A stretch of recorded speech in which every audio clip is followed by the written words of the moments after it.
Hi, it's Matt from Excel Pro PC, and today I just want to give you an update. It's Monday, 27th of June, and I want to give you the latest information about how the IT industry is responding to the Brexit that happened on Friday. Basically, we learned about it on the Friday. The votes were actually done on the Thursday, so I just want to give you an update on that and let you know how it has affected the IT industry already.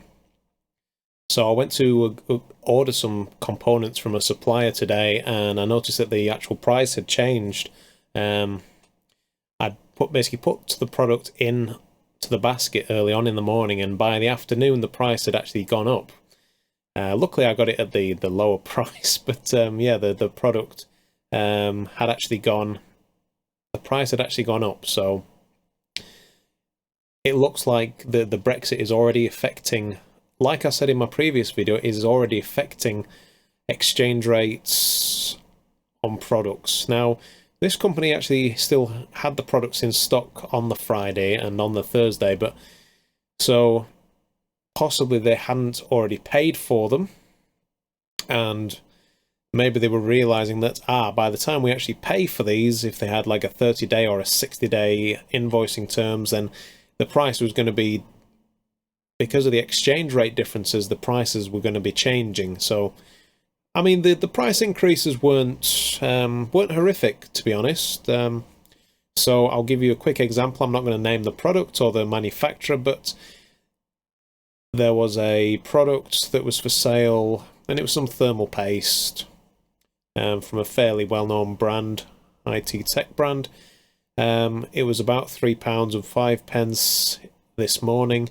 By the afternoon, it had gone up to about £3.60 cost price, excluding VAT, taxes, etc., etc. So there was also a keyboard. This is the keyboard that I was going to actually buy, which I did buy today, purchased today. That was £13.85, I think, this morning, and it went up to something like £15.15. So, you know, there is an increase. It's not as much. You know, I mean, they might not have put on as much of a price.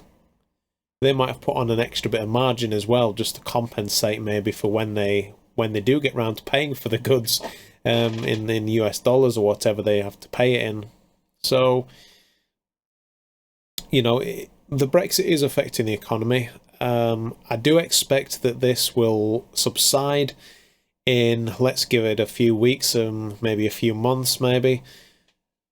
But yeah, there's been for anybody who goes on Facebook, especially on my Facebook, there's been a massive backlash against people who voted for Brexit.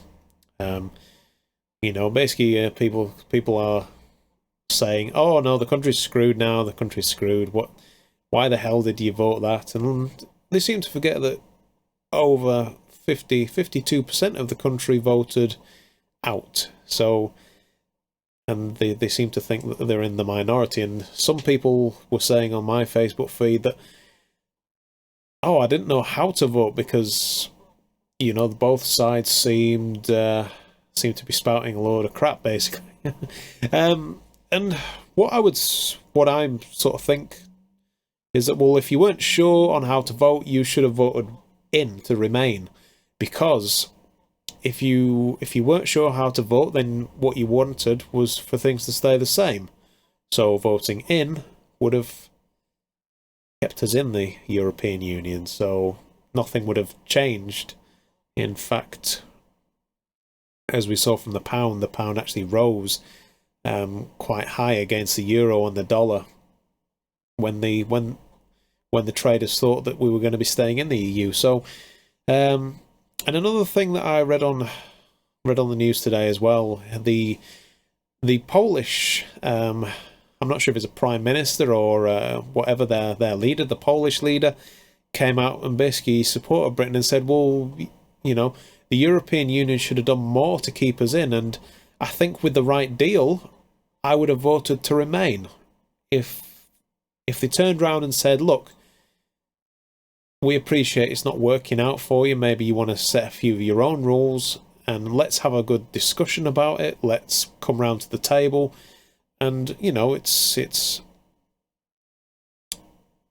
the people in the EU, you know, Germany. I think Juncker, who's the president of the EU, basically said, you know, if you're in, you're in. If you're out, you're out. And you know, it didn't. I think people might have voted out just to stick two fingers up at them, you know. So yeah, I think the Polish Prime Minister, the leader, was absolutely right. I think it's it is going to be a massive blow, and it is a massive shock to the other countries in the EU, and I won't be surprised if more countries follow our lead.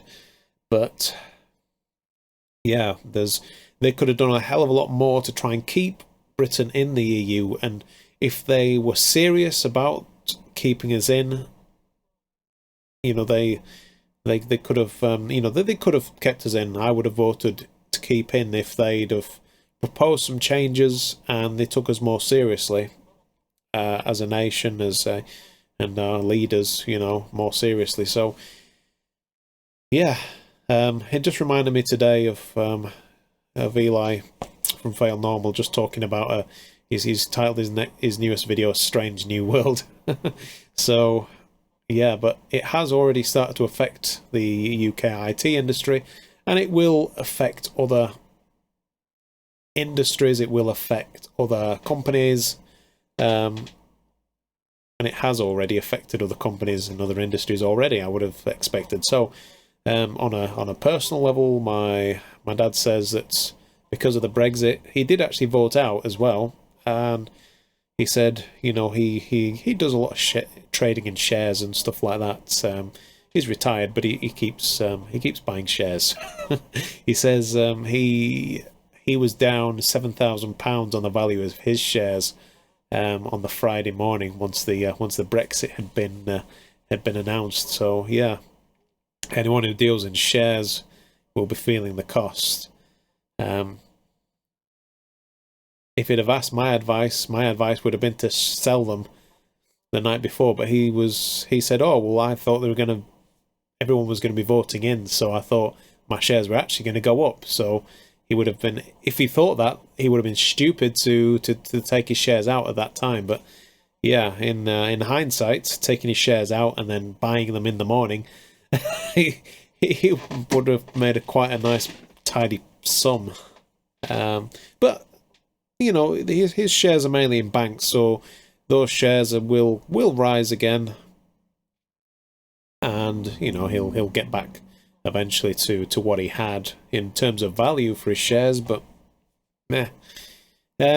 So yeah, that's my thoughts on, and just to let you guys know how it has already affected the IT industry, following on from my previous video that I released a few days ago. So let's hope that you know, we have more of a positive attitude towards this exit, and you know, it's funny how the exit is based off people's opinions, the traders' opinions of the market. You know, there's nothing really changed apart from our outlook. So you know, all of these markets, these traders, these are the people who are actually affecting the economy, and it's all on someone's opinion. At the end of the day, it's their opinion that, oh, you know, we're unsure of things, so yeah, all the shares are gonna go down in value. You know, I don't understand how that works, to be honest, but God knows. But yeah, so that's how it's affected me. As I say, my cost prices are increasing for things that I'm buying in. So if you are looking at a new computer, I would suggest buying stuff now, while people still have their stock that they bought at the lower price, their IT stock that they had at the lower price, because it's going to take a while. If you're wanting to buy one in 1 month, the price might be higher than if you purchase now. So What I advise is to buy your IT equipment now before people start raising the prices even higher to compensate for when they're getting the new stock in. So that is my advice if you're after a new computer or anything like that. If you are, speak to me about it. I should be able to get you a good deal. And that is all for now. My name is Matt from Excel Pro PC, and if you liked what you saw, give us a thumbs up, and subscribe to the channel, like it, share it among your friends, and let them know how the IT industry is holding out. So that's it for now. Thank you very much. Bye bye.